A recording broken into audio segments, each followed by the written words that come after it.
पूज्य श्री साहेब जी मुदमंगल में संत समाज आप सबके समक्ष सदगुरु कबीर साहब की रचना कहत कबीर भजन। मुनिया पिंजड़े वाली ना तेरा सदगुरु है व्यापारी, तेरा सदगुरु है व्यापारी। मुनिया पिंजड़े वाली ना, मुनिया पिंजड़े वाली ना तेरा सदगुरु है व्यापारी।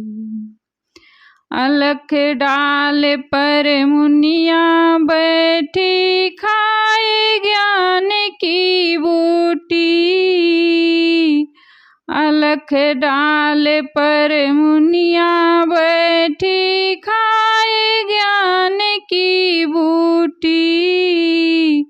सब संतन मिली मता विचारी, सब संतन मिली मता विचारी। राम नाम ले छूटी मुनिया पिंजड़े वाली ना, तेरा सदगुरु है व्यापारी। मुनिया पिंजड़े वाली ना, मुनिया पिंजड़े वाली ना तेरा सदगुरु है व्यापारी। मस्त हाथी पर मुनिया बैठी अंकुश दे दे हारी, मस्त हाथी पर मुनिया बैठी अंकुश दे दे हारी। सब संतन मिली ज्ञान बतावे, सब संतन मिली ज्ञान बतावे। मुनिया हो गई नारी, मुनिया पिंजड़े वाली ना तेरा सदगुरु है व्यापारी। मुनिया पिंजड़े वाली ना, मुनिया पिंजड़े वाली ना तेरा सदगुरु है व्यापारी। आठ काठ के पिंजड़ा रोपे तामे मुनिया बैठी, आठ काठ के पिंजड़ा रोपे तामे मुनिया बैठी। टूट गया पिंजड़ा उड़ गई मुनिया, टूट गया पिंजड़ा उड़ गई मुनिया। रोवन लागी दुनिया मुनिया पिंजड़े वाली ना, तेरा सदगुरु है व्यापारी। मुनिया पिंजड़े वाली ना, तेरा सदगुरु है व्यापारी। मुनिया पिंजड़े वाली ना। कहत कबीर सुनो भाई साधु, मुनिया की गति न्यारी। कहीं कबीर सुनो भाई साधो, मुनिया की गति न्यारी। जो मुनिया को लखे लखावे, जो मुनिया को लखे लखावे। आवागमन निवारी, मुनिया पिंजड़े वाली ना तेरा सदगुरु है व्यापारी। मुनिया पिंजड़े वाली ना, मुनिया पिंजड़े सद्गुरु हैं व्यापारी। मुनिया पिंजड़े वाली ना। बोलिए सद्गुरु कबीर साहेब की जय, संत समाज की जय।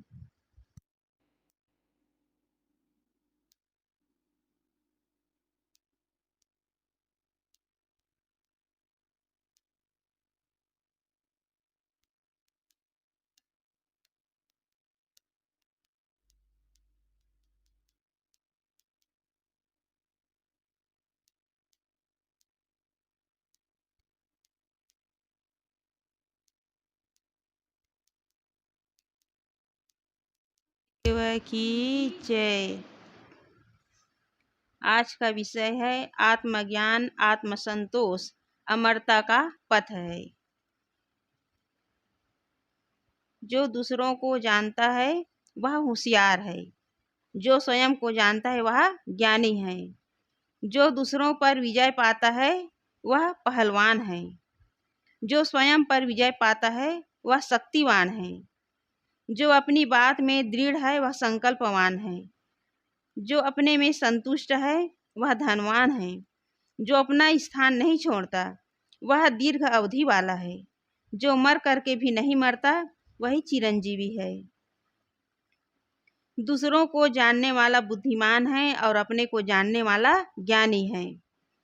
दूसरों पर विजय पाने वाला पहलवान कहलाता है, परंतु अपने पर विजय करने वाला बलशाली है। जो अपने सत पर अटल रहता है वह दृढ़ प्रतिज्ञ है, और जो आत्म संतुष्ट है वह धनवान है। जो अपने नैतिक नियम नहीं छोड़ता वह लंबे समय तक अपना काम करता है। जो देह छोड़ करके भी जीवित है वह अमर है। तो यहाँ लावजी जी कह रहे हैं, जो दूसरों को जानता है वह होशियार है और स्वयं को जानने वाला ज्ञानी है। दूसरों को जानने का अर्थ है सामान्य ज्ञान रखना।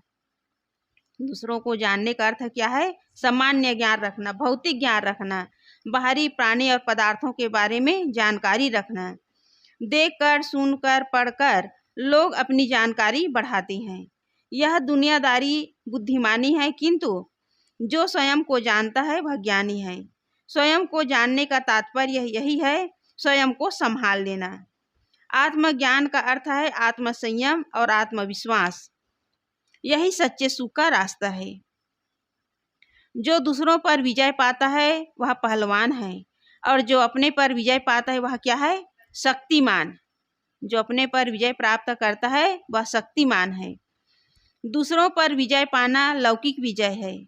चुनाव में जीत गए, मुकदमा में जीत गए, लड़ाई भिड़ाई में जीत गए, यह सब थोथी विजय है। इन सब में अपने अहंकार का पोषण होता है और मन दुनियादारी में अधिक चिपकता है। इससे दुख और बढ़ते हैं। किंतु जो अपने आप पर विजय प्राप्त कर लेता है, अर्थात अपने मन इंद्रियों पर विजय प्राप्त कर लेता है, वह सच्चा बलशाली है। उसका दुख दूर हो जाता है और बंधन कट जाते हैं। लेकिन भौतिक जगत में बाहरी लड़ाई करने वाले और जीतने वाले हजारों लोग हैं, लेकिन अपने आप पर विजय प्राप्त करने वाले कोई विरले हैं। जो बाहर जीत जाते हैं उसको तो पहलवान कहते हैं, लेकिन जो अपने आप पर विजय प्राप्त कर लेता है उसको क्या कहते हैं? आत्मविजयी। जो अपने आप पर, अपने मन इंद्रियों पर विजय प्राप्त कर लेता है उसे आत्मविजयी कहते हैं। फिर उसके जीवन के सारे दुख दूर हो जाते हैं। बाहर कितने ऐसे लोग हैं, विजय प्राप्त तो कर लेते हैं, लेकिन जीतने के बाद भी वो सुख से नहीं रहते, वो सुख से नहीं जीते। उसके अंदर अनेक प्रकार के अहंकार और द्वंद चलता रहता है। चुनाव में जीत जाने के बाद भी, जो चुनाव में जीत जाते हैं, चाहे मंत्री हो, नेता हो या किसी भी पद पर हो, लेकिन जीत जाने के बाद उसका अहंकार और बढ़ता चला जाता है। इस प्रकार बाहरी जीत में आज तक किसी को आत्मिक संतोष नहीं मिला है, आत्मिक सुख और शांति प्राप्त नहीं हुआ है, बल्कि दुख और बढ़ता जाता है। अंदर के द्वंद, अंदर के विकार, अंदर के अहंकार और पुष्ट होते चले जाते हैं।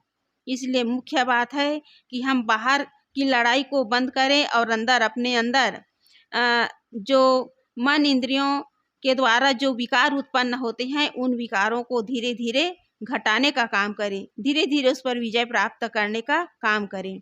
क्योंकि आदमी दुखी है अपने मन और इंद्रियों के कारण। ये सारा संसार मन का ही पसारा है और मन और इंद्रियों के द्वारा ही मनुष्य जो है बाहर व्यवहार करता है और व्यवहार में अनेक उलझने आती है और इन्हीं उलझनों के कारण मनुष्य जो है जीवन भर केवल अपने दुख को बढ़ाता चला जाता है। इसलिए मन को दुनियादारी में न चिपका करके इनसे ऊपर उठाना। जो अपनी बात में दृढ़ है वह संकल्पवान है। अपनी बात का अर्थ है जो कुछ भी उल्टा सीधा सोच लिया गया वह नहीं है, किंतु अपनी सत्य बात में पवित्रता के रास्ते में जो दृढ़ है, अटल है, वह संकल्पवान है, प्रतिज्ञ है, वही सच्चा मनुष्य है। जो अपनी बात में दृढ़ रहता है और संकल्प शक्ति के साथ अपना जो काम है करता चला जाता है, वह कभी भी कहीं भी अपने बात में और टकराता नहीं है, कभी अपने बात से विचलित नहीं होता।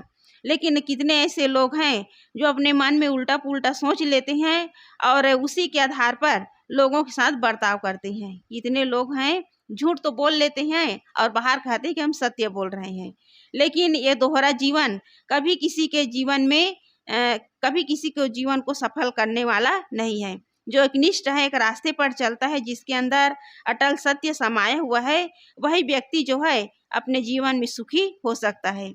दोहरा जीवन जीने वाला कभी भी अपने जीवन में सफल नहीं हो सकता। जो अपने में संतुष्ट है वह धनवान है। लौकिक धन से कोई सच्चा धनी नहीं होता। जितना धन बढ़ता है उतनी तृष्णा बढ़ती है और उतनी ही मन की दरिद्रता बढ़ती है। सच्चा धनी वह है जो आत्मसंतुष्ट है। संतोषी परम धन है। जो अपने आप में संतुष्ट है वही सबसे बड़ा धनवान है। लेकिन लोग जो है अपने पास जो पर्याप्त साधन है उतने में संतुष्ट नहीं है और बढ़ाने के चक्कर में उसका मन जो है बाहर सांसारिकता में दौड़ता रहता है और संग्रह कर लूँ और बटोर लूँ और कमा लूँ और मेरे पास इतनी और संपत्ति हो जाए, बस इसी तृष्णा में बढ़ता चला जाता है और उसके मन की दरिद्रता बढ़ती चली जाती है। कितना भी कमा ले उसका मन कभी तृप्त नहीं होता। तो लावजी जी कहते हैं सच्चा धनी वह है जो आत्मसंतुष्ट है, क्योंकि संतोष ही परम धन है। सदगुरु कबीर साहब जी ने कहा है गोधन गजधन बाज धन और रतन धन खान, जब आवे संतोष धन सब धन धूरी समान। जो आत्म संतुष्ट है, जिसके अंदर संतोष है, वही परम सुखी है। जो अपना स्थान नहीं छोड़ता वह दीर्घ अवधि वाला होता है। अपना स्थान है जीवन का नैतिक नियम, संयम, परहेजगारी, सादगी, सरलता, सत्यता आदि सद्गुण। जो इसमें स्थित रहता है वह अपने उद्देश्य का काम बहुत काल तक करता है। संयमी ही आत्म कल्याण और पर सेवा ठीक से कर सकता है और दीर्घ काल तक यह जो कार्य है उसे कर सकता है। तो जो अपना स्थान छोड़ता है वह दीर्घ अवधि वाला होता है। यह अपना स्थान क्या है? जो जीवन के नैतिक नियम हैं, सादगी, सरलता, सत्यता, इन सद्गुणों को जो धारण करता है, इसमें स्थित होता है, वो अपने उद्देश्य में बहुत काल तक स्थिर होकर के अपना काम करता चला जाता है। और आत्म संयमी व्यक्ति ही दूसरों की सेवा कर सकता है। जिसके अंदर संयम नहीं, साधना नहीं, जिसके अंदर नैतिकता नहीं, सद्गुण और सदाचार नहीं, वह व्यक्ति जो है न अपने लिए अच्छा सोच सकता है और न दूसरों के लिए। इसलिए लावजी जी कह रहे हैं कि संयमी व्यक्ति ही दूसरों की सेवा कर सकता है और वही अपना आत्म कल्याण कर सकता है और दीर्घ काल तक कर सकता है। इस कार्य को दीर्घ काल तक कर सकता है। और जिसके अंदर संयम नहीं, जिसके अंदर नैतिकता नहीं, जिसके अंदर परहेजगारी नहीं, जिसके जीवन में नैतिकता नहीं, ऐसे व्यक्ति जो है एक तो अपना ही नुकसान करता है और दूसरों का भी नुकसान करता चला जाता है। उसके अंदर संयम साधना नहीं रहती, उसके अंदर दूसरों के प्रति संवेदना और सहानुभूति नहीं रहती। जो मर करके भी नहीं मरता वह चिरंजीवी है। शरीर नाशवान है और इसमें रहने वाला आत्मा अमर है। जो देह की अहंता ममता छोड़कर आत्मा में रमता है वह देह का मरना अपना मरना नहीं मानता। अतएव देहाभिमान से मुक्त हुआ साधक अमर आत्मा में स्थित होता है। वह सदैव अमर ही है, इसलिए मर करके भी अमर है, अर्थात शरीर छूट जाने के बाद अपने आप में स्थित है। जो शरीर की हंता ममता छोड़कर अपने आत्मा में रमन करता है, अपने आत्मा में स्थित होने का काम करता है, वह मर करके भी नहीं मरता, क्योंकि शरीर मरता है, जीव नहीं मरता, जीव तो अमर है। तो यहाँ लाओजे जी कह रहे हैं कि देहाभिमान से मुक्त होकर के जो साधक अमर आत्मा में स्थित होने का काम करता है वो सदैव के लिए अमर हो जाता है। वो इस संसार के आवागमन के चक्र से अपने आप को मुक्त कर लेता है। जेम्स अलेगी लिखते हैं, निसंदेह लाओत्जे जीव का वर्तमान जीवन के बाद अन्य जीवन मानते हैं। लाओत्जे जो है जीव का वर्तमान जीवन के बाद अन्य जीवन मानते हैं। यदि मुक्ति का काम नहीं किए, आत्मा स्थित होने का काम नहीं किए, तो जीव को फिर आना पड़ता है।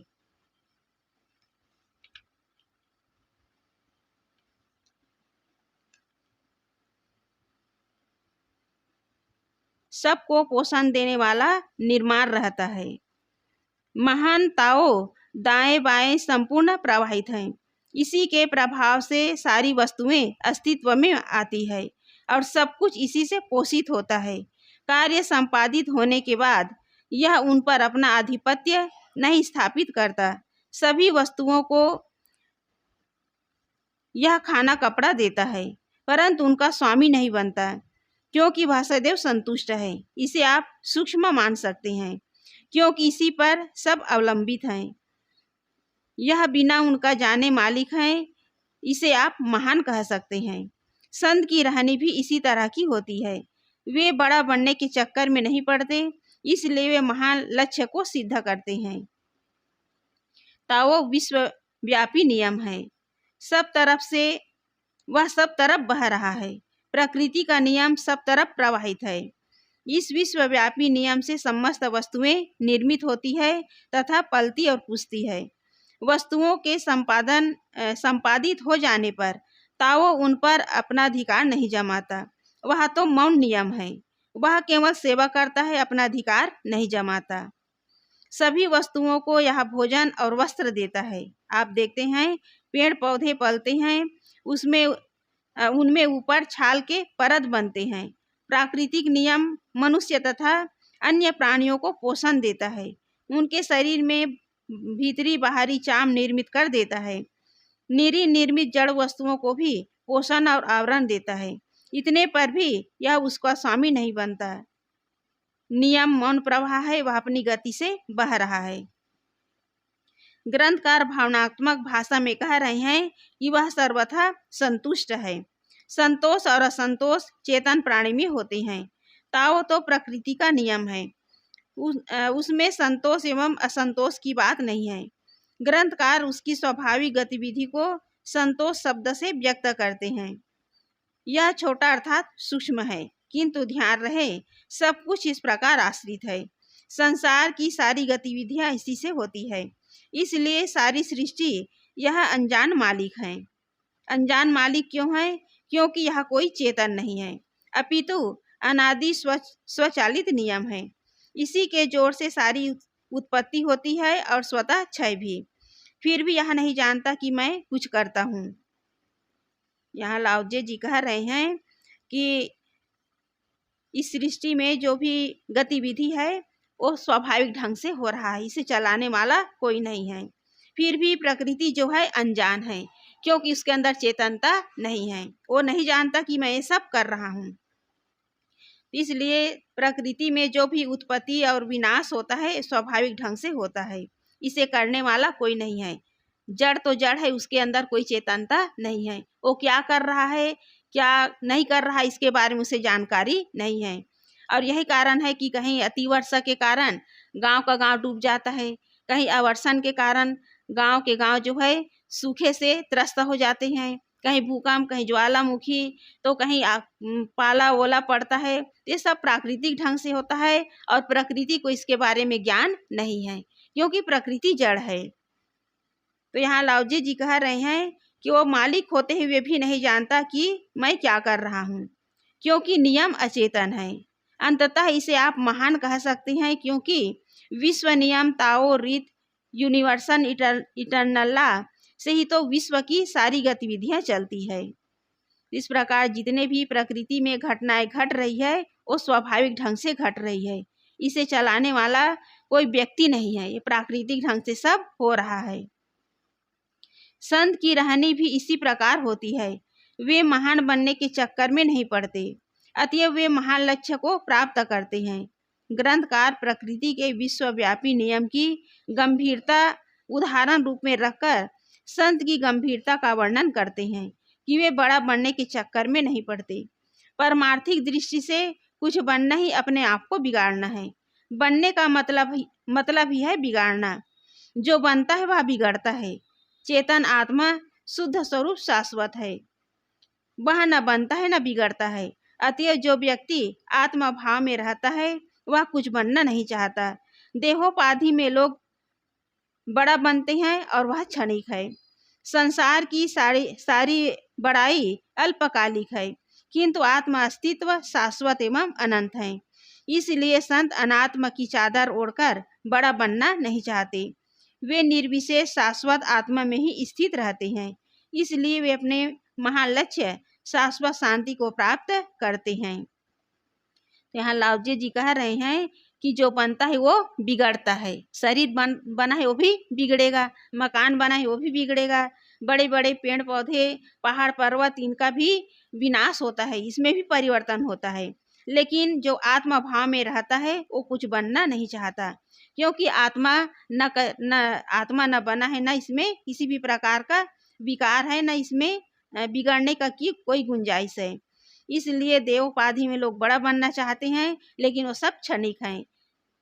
देह में रह करके लोग जो है धन से, पद से, नाम से बड़ा बनना चाहते हैं, लेकिन ये सब शरीर के साथ सब नष्ट हो जाता है। तो लाओजी जी कहते हैं कि जो आत्मा भाव में रहते हैं वो अनात्मा की चादर ओढ़ करके बाहर भौतिक जगत में बड़ा बनना नहीं चाहते।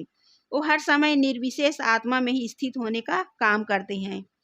इसलिए अपने महान लक्ष्य शांति को प्राप्त कर लेते हैं। हम अपनी स्वाभाविक पूर्णता और ठहराव में नहीं जीते, इसलिए बाहरी तथा अनात्म वस्तुओं को अपने में जोड़कर पूर्ण बनने का बाल खेल करते हैं। इसका परिणाम होता है निरंतर अपूर्णता का दर्शन करना और दुखी रहना। जो महानता छूट जाती है और नष्ट हो जाती है, बोधवान अपने को उसमें नहीं जोड़ता। बाहर की जो भौतिक उपलब्धियां हैं, भौतिक ऐश्वर्य हैं, जिसके कारण मनुष्य जो है अपने आप को महान और श्रेष्ठ मानते हैं, ये सब छूटने वाले हैं। लेकिन बोधवान महापुरुष अपने को उससे नहीं जोड़ते।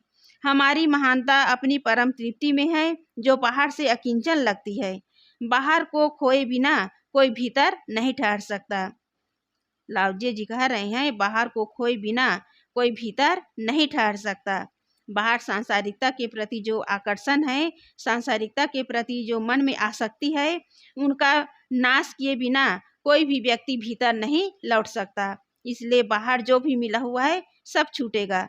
और इसी तरह संत जन जो मुक्त पुरुष होते हैं, महापुरुष होते हैं, वे अनात्म चीजों के प्रति आसक्ति नहीं बनाते, उससे हटकर अपने आप को अपने आत्मा में स्थित होने का काम करते हैं।